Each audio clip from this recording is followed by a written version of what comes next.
ni iby'igiciro kuba tugomba gufasha neza ubuzima bwacu, kubera ko ubuzima ni imwe mu nkingi tugira kandi ni inkingi ya mwamba. Ubuzima rero tugomba kububungabunga kandi ubuzima tugomba kubutwara neza. Amagara baravuga ngo arasesekwa ntayorwa, kandi ubuzima bwiza imbere n'inyuma. Ubuzima bwiza rero kugira ngo ube ubuzima buzima nuko hari ibyo tugomba gukorera ubuzima bwacu. Ubuzima bwacu rero hari icyo bukeneye. Icya mbere bukeneye, ubuzima bwacu bukeneye ibyo kunywa byiza ndetse n'ibyo kurya byiza. Mu byo kurya byiza rero twavuga ibyubaka umubiri, ibitera imbaraga ndetse n'ibirinda umubiri. Noneho rero ntabwo nicyo tugiye kureba, ahubwo tugiye kureba ngo ibinyobwa bikwiriye ni ibihe.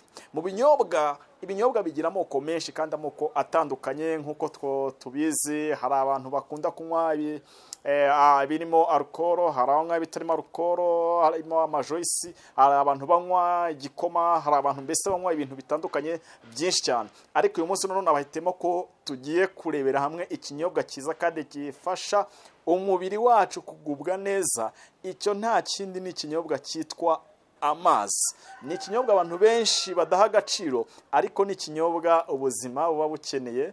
Ni ikinyobwa gifasha ubuzima kumera neza. Ni ikinyobwa gifasha umuntu wese muri ubu buzima kugira ngo agire ubuzima buzima.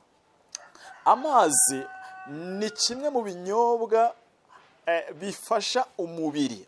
Amazi, ndakubwira, amazi nk'ikinyobwa cyiza kandi umuntu wese akeneye. Amazi ni ikinyobwa buriya dukwiriye guha agaciro gakomeye, kubera ko nacyo ni ikinyobwa gikomeye. Ikizakwereka ko ari ikinyobwa gikomeye, uzarebe igihe uzaba utanyoye amazi ukajya muri tuwarete kwihagarika, uzabona ko inkari zawe hari ibara ziba zifite.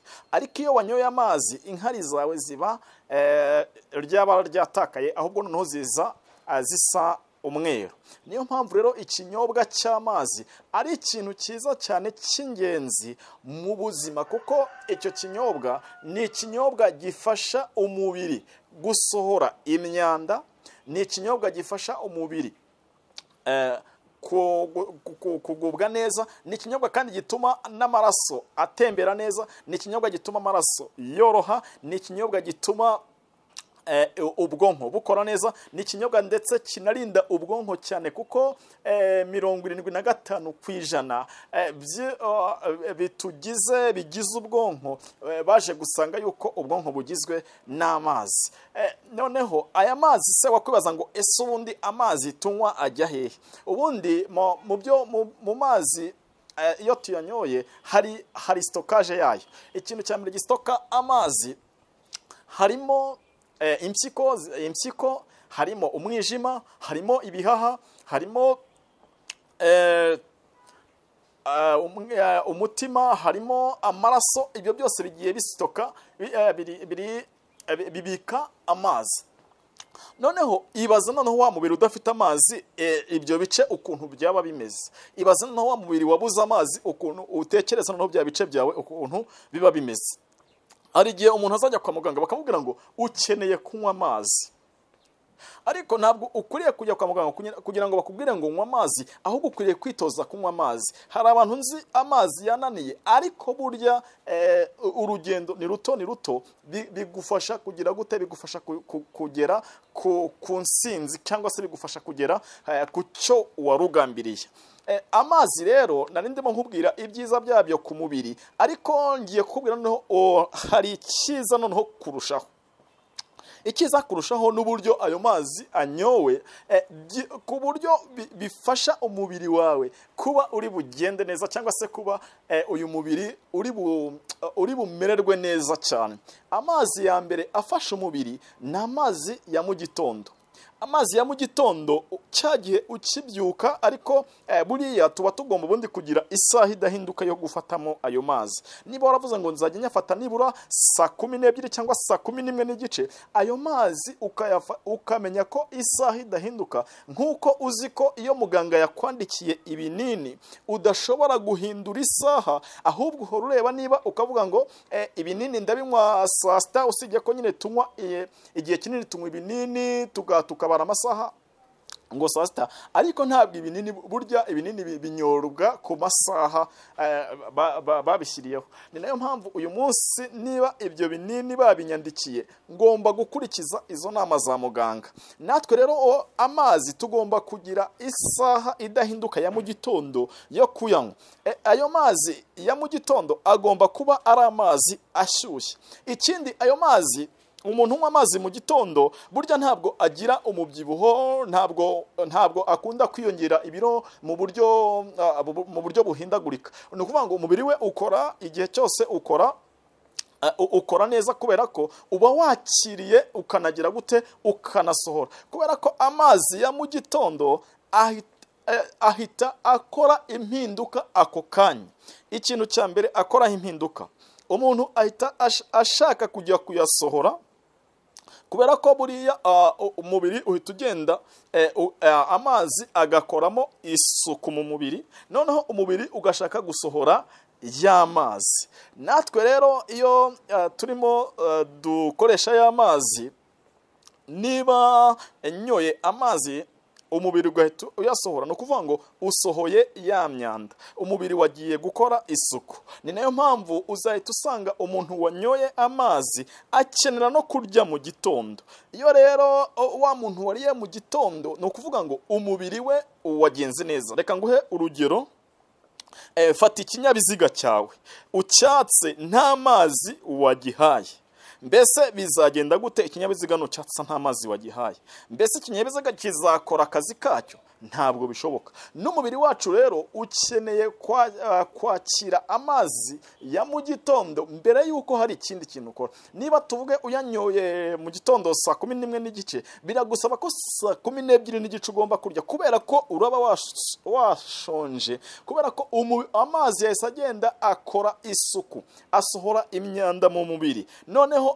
Noneho amazi anoza n'amara, anoza n'igifu.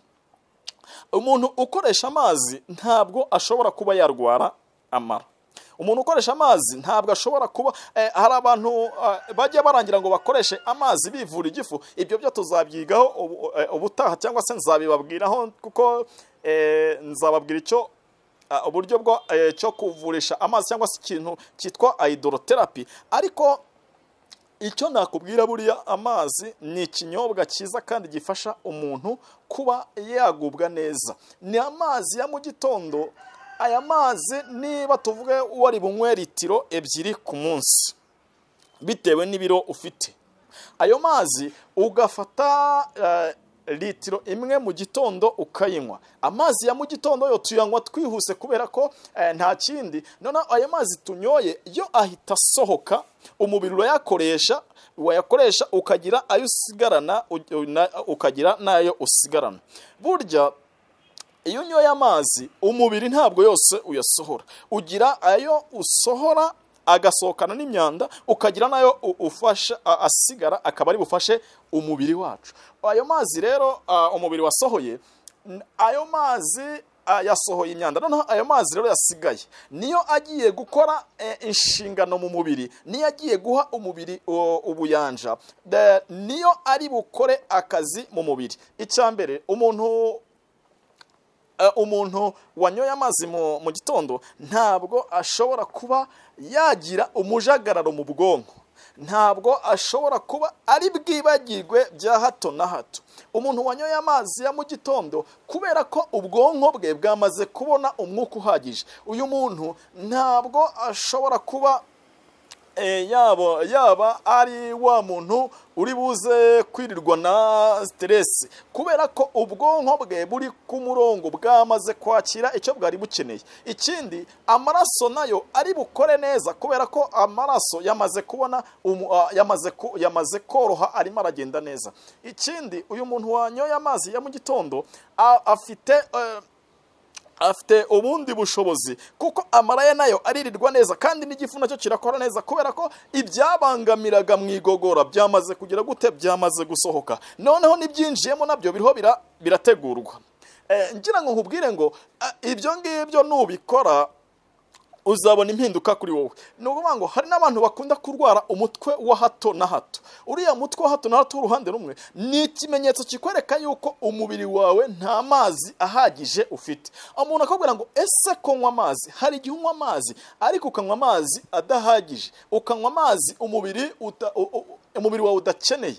Nukuvuga ngo uwanyweye amazi mu kajagari, uyu muntu wanyweye amazi mu kajagari ashobora no kugira ingaruka z'umubyibuho ukabije bitewe n'uko yanyoye amazi. Buriya amazi nayo ni icyitonderwa kuko ashobora kugutera ingorane kandi uvuga ngo urimo urayakoresha, urimo urayanywa ariko wayanyoye nabi. Reka nguhe nk'urugero, amazi anyowe umuntu ari kurya cyangwa se umuntu akimara kurya, ariya mazi nta kintu agiye gufasha umubiri ahubwo agiye kubangamira igogora.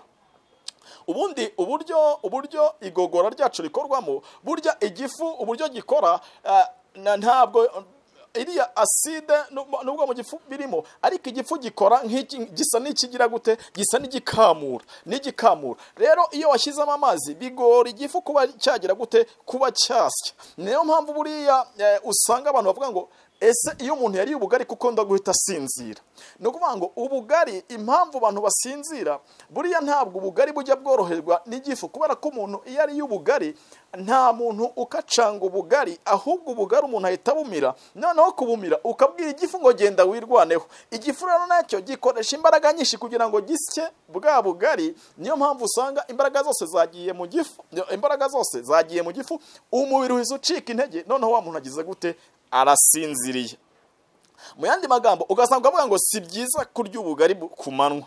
Niyo mpamvu ibitera, niyo mpamvu uyu munsi nkubwira ngo iyo unyoye amazi mu gihe umaze kurya, ibibi byacyo ushobora kugira umubiri, ushobora kugira inda nini cyangwa se ukagira ibinure byinshi ku nda. Kubera iki? Ni ukuvuga ngo uzafate nawe amavuta usukemo amazi, uzahita ubona amavuta ahita ajya hejuru n'amazi nayo akajya hehe, akajya hasi. Ni nako bigenda mu gifu. Buriya iyo wanyoye amazi, warangiza kunywa amazi ukaba uri buhite, iyo wariye ugahita unywa amazi, nta kindi gikurikiraho usibye ko hagiye guhita hakurikiraho ko bya bindi wariye bigiye kwicayura. None byicayura bihita bisa nkaho biremye nka cya gikoko, aho kugira ngo umubiri ugifate, ahubwo umubiri wabuze uko gifata, noneho bigize gute, biragiye byihometse ku nda. Ni nayo mpamvu uzasanga hari abantu benshi barwara igifu, ariko igifu cyatewe no ko habaye imyanda myinshi mu gifu. Bakamubwira ngo igifu cyawe gifite imyanda myinshi. No kuvuga ngo yagombaga kuba yakoresha amazi kugira ngo asukure cya gifu cye, kugira ngo bya bintu biri mu gifu bigire gute, bisohoke. Reka nguhe urugero, fata inkono iteka. Uyu munsi wayitetsemo ubugari ntiwayogeje, nimugoroba uyitetsemo akawunga ntiwayogeje, burakeye mu gitondo uyitetsemo tuvuge inyama nziza ntuyogeje. Ese iyo nkono yawe izasa gute?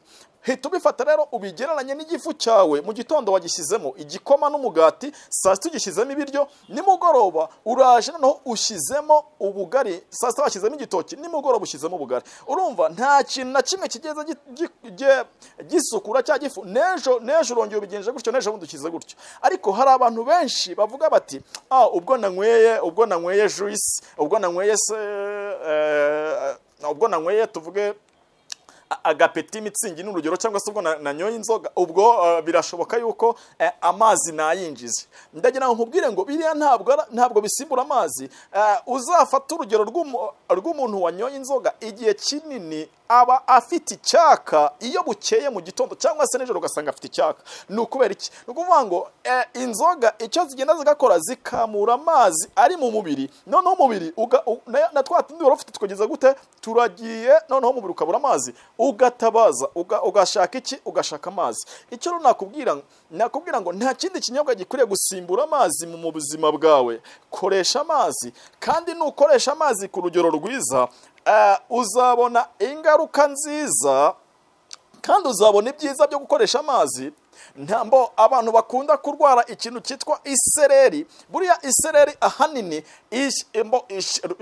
ishobora kuba yazanwa no kuba ufite amaraso make, cyangwa zikazanwa no kuba ubuze umwuka mu bwonko, kandi uyu mwuka ujyanwamo gusa n'amazi. Ni ukuvuga ngo amazi niyo atwara umwuka mu bwonko, amazi niyo atwara intungamubiri zigiye hehe mu maraso. Ayo mazi rero yabuze, urumva amaraso nayo yakennye, amaraso abaho coagulation cyangwa se amaraso abaho kuvura kwayo. Ubwo rero niyo mpamvu tugomba gukoresha amazi. Amazi ni ikinyobwa cyiza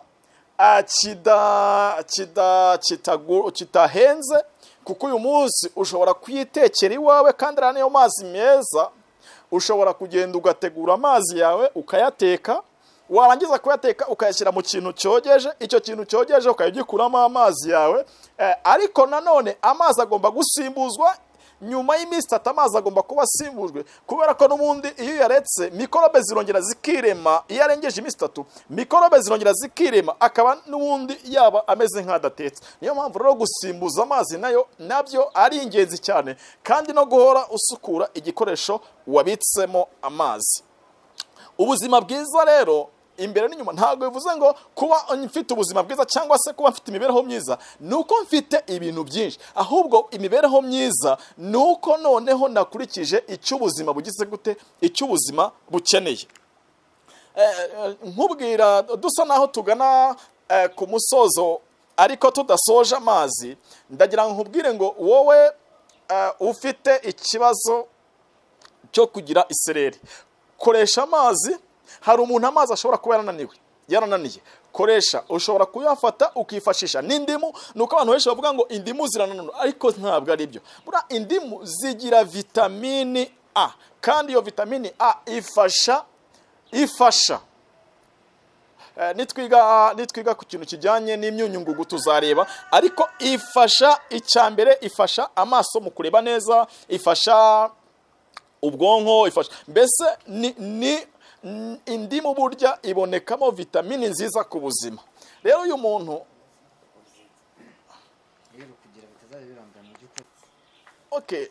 gubwa neza rero, kandi ngushimira cyane we wafashe uyu mwanya. Ariko sinasoza ntakubwiye ngo amazi nk'ikintu cy'ingenzi kandi cyagufasha, amazi nk'ikinyobwa cyiza cyafasha ubuzima bwawe.